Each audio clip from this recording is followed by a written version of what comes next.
agradecer a Edwards, né, pelo convite. Vamos lá, então. Aqui também uma anatomia, né, da válvula aórtica num corte longitudinal.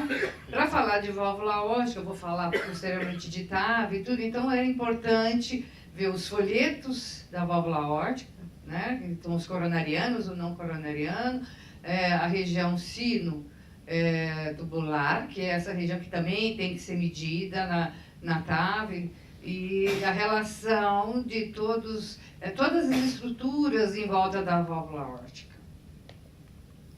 Falar um pouquinho de epidemiologia, vou falar então um pouco mais rápido, que já foi descrito, a estenose valvar aórtica geralmente é calcificada, é que a gente mais vê, né, nos idosos, pode ser congênita também nos jovens, e a reumática, que é mais rara na estenose aórtica.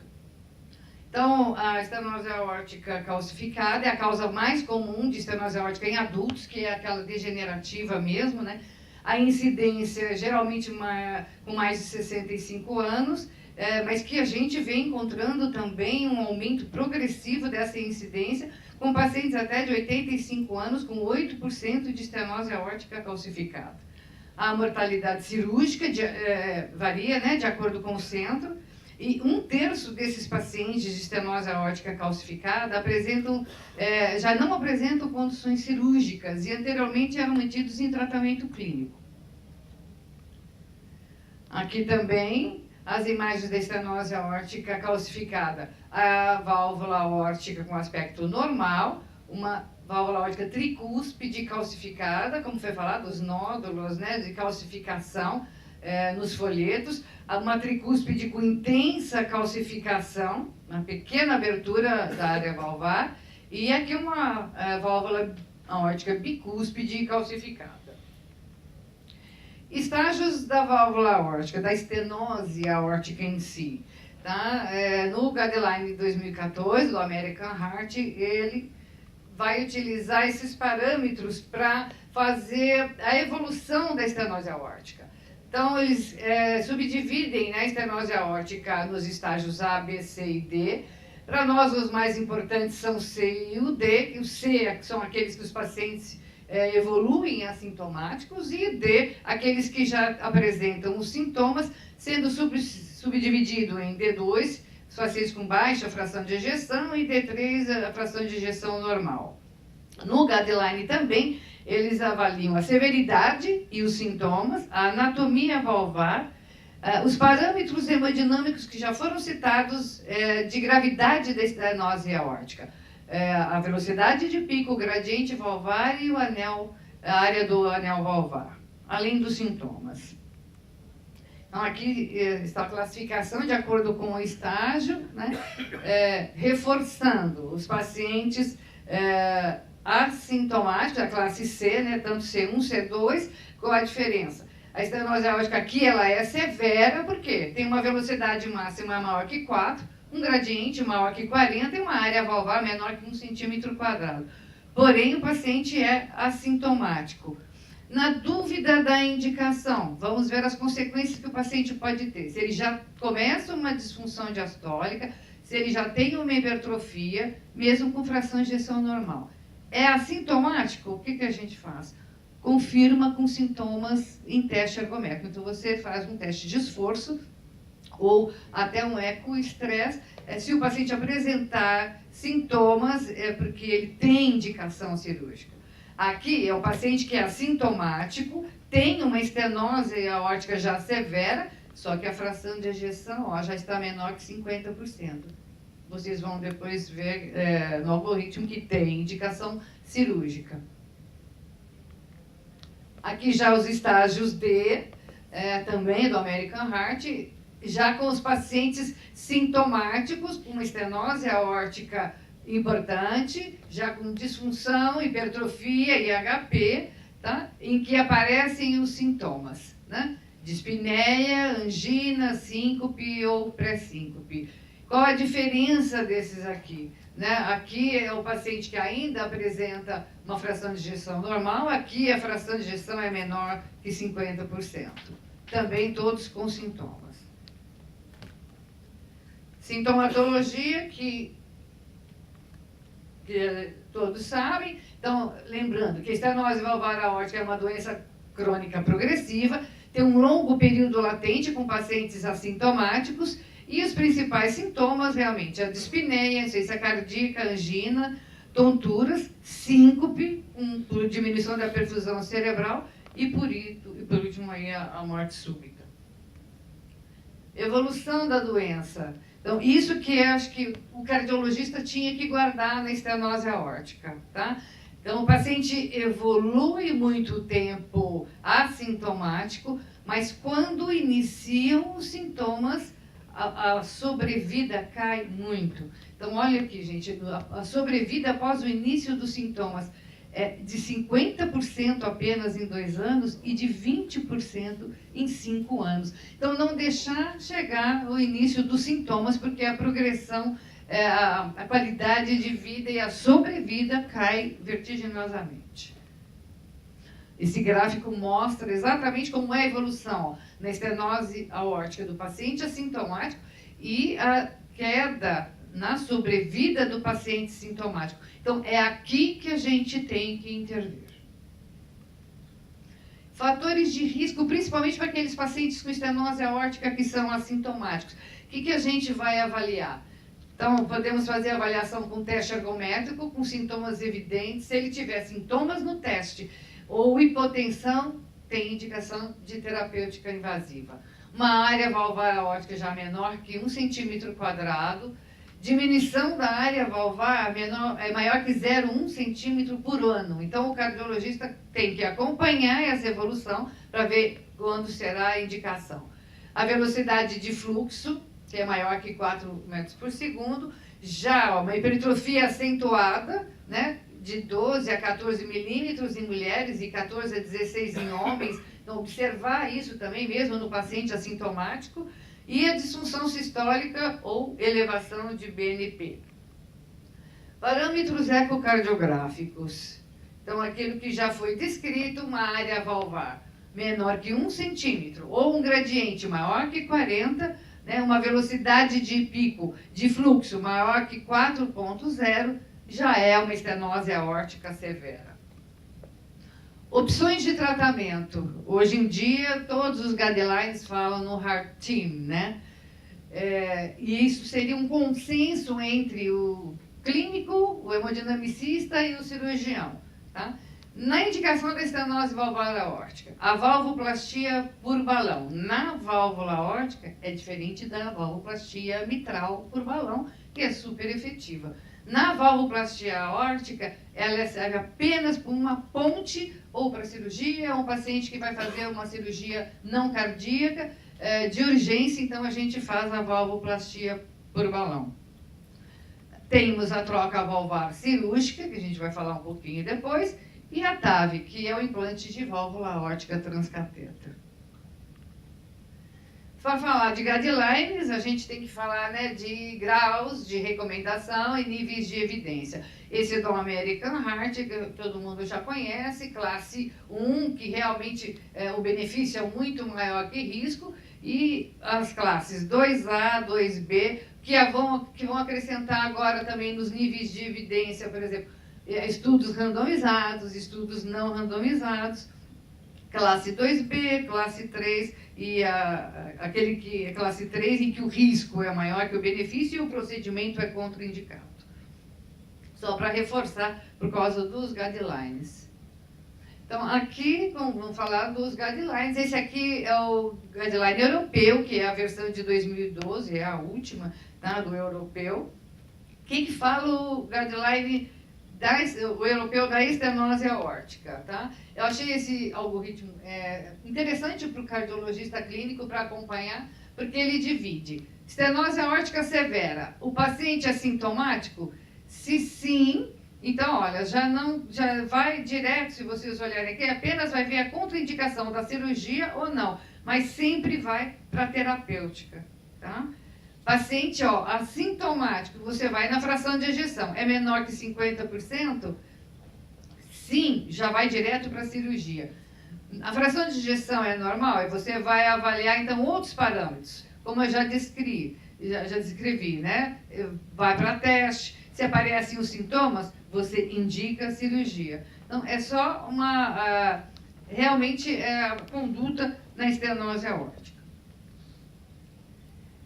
Aqui, as indicações de troca aórtica. Tá? Aqui fala, então, o guideline. Aqui são as classes 1, né? 1B ou 1C. Mas essas indicações são as principais. Então, paciente com estenose aórtica severa, com sintomas, já está a indicação de cirurgia. Aqueles pacientes que têm estenose aórtica severa, que vão ser submetidos a revascularização cirúrgica, também já com indicação de cirurgia. Os assintomáticos, como a gente descrevia, foi descrito no algoritmo. Pacientes assintomáticos com fração de ejeção menor que 50%, classe 1 para troca.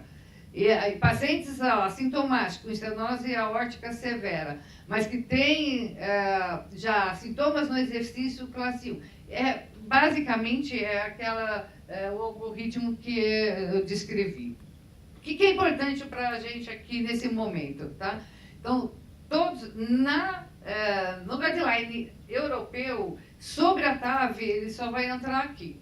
Tá? Então, a revascularização cirúrgica em pacientes de alto risco, né, com estenose aórtica severa sintomática, pode ser, então, submetido a TAV. Tá? Então, nesse caso, eles falam que a TAV teria indicação apenas nos pacientes de alto risco. Isso no guideline europeu. Guideline americano de 2014, que fala sobre as doenças valvares. Que também tem as mesmas recomendações, só que o guideline americano, ele vai introduzir os estágios também, mas a classe 1 são todos aqueles que o próprio europeu colocou. O paciente sintomático, o paciente assintomático com fração de ejeção menor que 50%, e aqueles que vão ser submetidos a outra cirurgia, né? Por exemplo, a revascularização com ponte safena também tem indicação da troca aórtica. Também tem o mesmo algoritmo, é muito semelhante com o europeu. Tá? Aqui ele acrescenta já os gradientes. A estenose severa, com velocidade maior que 4, um gradiente maior que 40 é sintomático, cirurgia.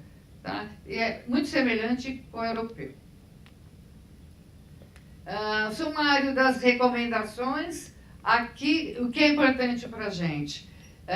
Óbvio que aqui a recomendação da troca valvar é aquela descrita dos pacientes sintomáticos. E o que entrou aqui? A TAV...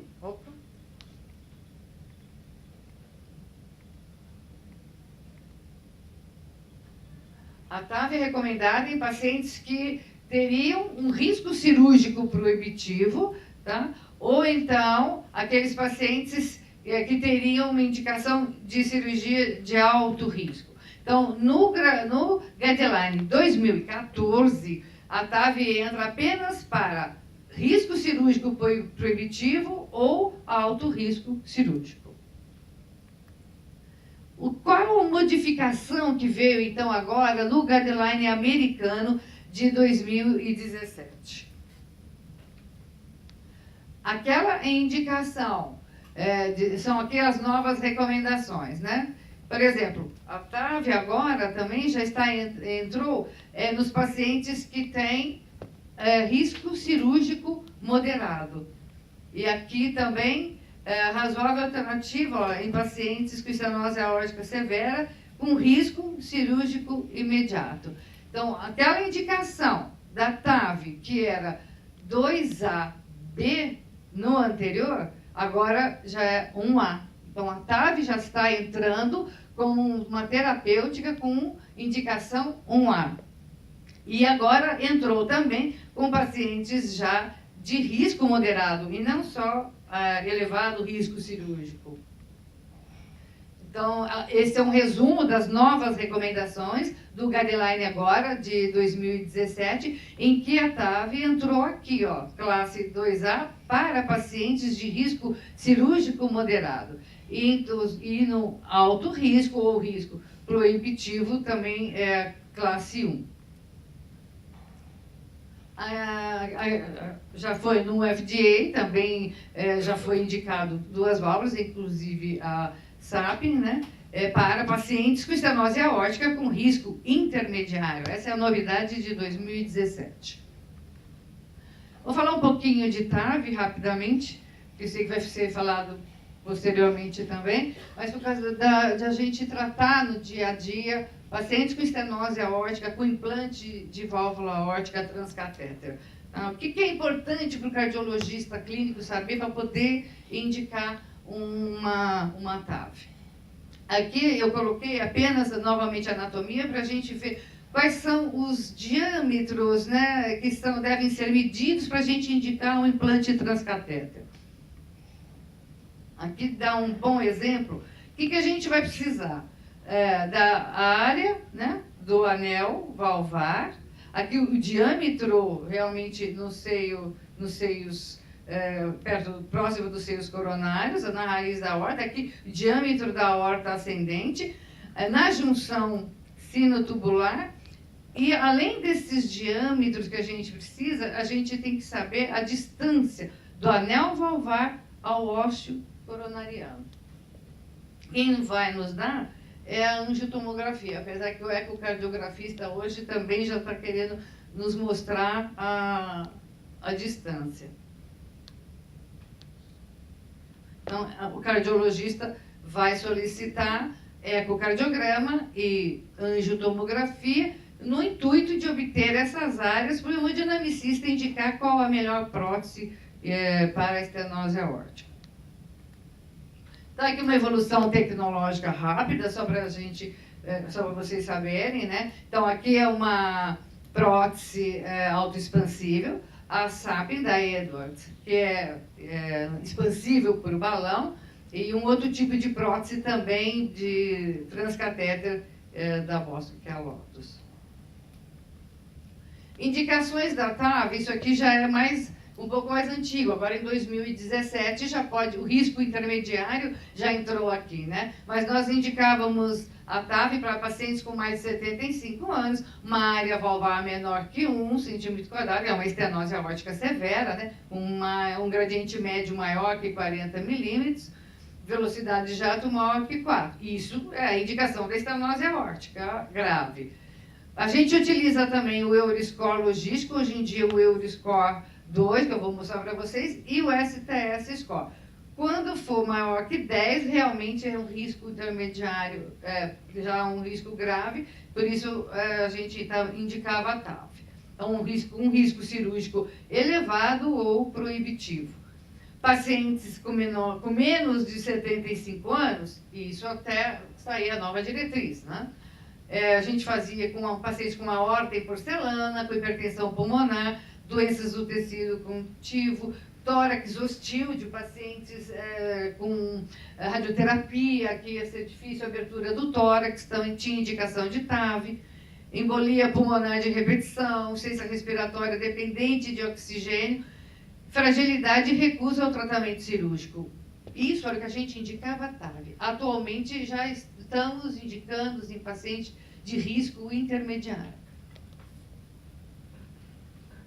O cirurgião gosta muito mais, a gente já mas também eles já fazem a TAV também, né? Não é só a hemodinamicista que faz TAV. Exatamente, Então aqui agora a gente antes utilizava o Euroscore 1, agora também o Euroscore 2, porque eles acrescentaram a função renal, né? Então é um score já clínico também para implante, para troca valvar, que a gente utiliza também para TAV. No Euroscore 2 foi acrescentado a função renal em si, se o paciente é insulino dependente e o grau de insuficiência cardíaca que vai nos dar realmente a gravidade do paciente.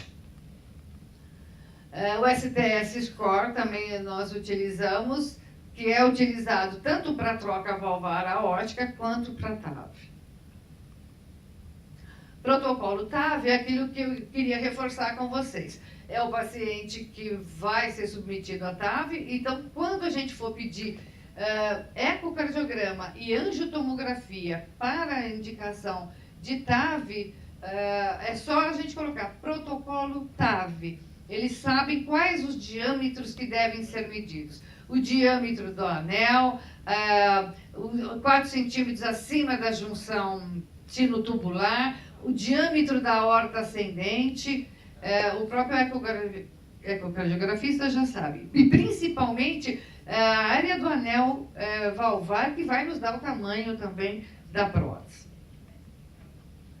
Na angiotomografia, também é só colocar protocolo TAV, porque até no guideline da ressonância, a diretriz da ressonância magnética e tomografia da SBC de 2014 já está descrito quais são as medidas recomendadas para pacientes candidatos ao implante de transcatéter de válvula aórtica. Então, isso aqui é o protocolo para TAV. Tá? Então, os diâmetros menor e maior, né, do anel, perímetro, área, distância dos ósseos das coronárias ao plano valvar aórtico, dimensões da junção sinotubular, além de dimensões da aorta abdominal e artérias ilíacas e subclávias. Então, para a solicitação da TAV, é só colocar protocolo TAV. Aqui, dados da angiotomografia, né? O perímetro o perímetro da válvula aórtica, a área da válvula aórtica e aqui os diâmetros do anel valvar aórtico. Isso é o que a angiotomografia mede para a gente. Aqui outras medidas e aqui também a distância do anel valvar com o ósseo da coronária. Por quê? Por exemplo, sabem, se a gente tiver essa distância entre o anel e o ósseo da coronária menor que 10 milímetros, não dá para fazer o implante da prótese, porque a gente poderia ocluir o ósseo da coronária no procedimento. A angiotomo também vai nos mostrar a parte periférica, né? E que geralmente o que a gente encontra no idoso é isso aqui. Né? Então, ele vai nos mostrar, através dessa angiografia periférica, se tem condições de fazer uma TAV, um transcatéter femoral, ou se vai para transaórtico ou transapical. Um pouquinho de regurgitação valvar aórtica, etiologia, né, uma doença da válvula aórtica pode ser primária, por febre reumática, calcificação, endocardite infecciosa, congênita, trauma. Isso já foi citado, as doenças do tecido conjuntivo. E as doenças da raiz da aorta, em que a insuficiência aórtica ela é secundária. Então, a dilatação degenerativa dos idosos, que a gente encontra mais, né? A síndrome de Marfan, por dissecção de aorta, por sífilis, né? A aortite, que agora tem aumentado, né? A incidência de sífilis, por hipertensão arterial sistêmica e espondilite anquilosante. Então, essas são as etiologias da insuficiência aórtica. Achados hemodinâmicos importantes. A insuficiência aórtica aguda tem um VE não adaptado, né, porque realmente é agudo, um aumento importante da PD2, um fechamento prematuro da válvula mitral, um aumento da PD2 muito maior, né, do que a pressão médica de ato esquerdo e uma pressão de pulso normal. Agudo, um quadro grave de instabilidade. A insuficiência aórtica crônica é um aumento da pressão de pulso e aquela diferencial entre a pressão sistólica e diastólica larga que a gente conhece. Sintomatologia da EAO, na aguda, então, uma instabilidade hemodinâmica com hipotensão, dispneia grave, e na insuficiência aórtica crônica, o paciente pode ficar assintomático por longo período, né? Os sintomas ocorrem após a disfunção do VE, como dispneia, angina, taquicardia. E lembra isso, gente, a mortalidade sem tratamento cirúrgico é de 10% a 20% ao ano. A mortalidade cirúrgica é muito baixa, de 1% a 4% em troca aórtica isolada. Então, não aguardar a sintomatologia.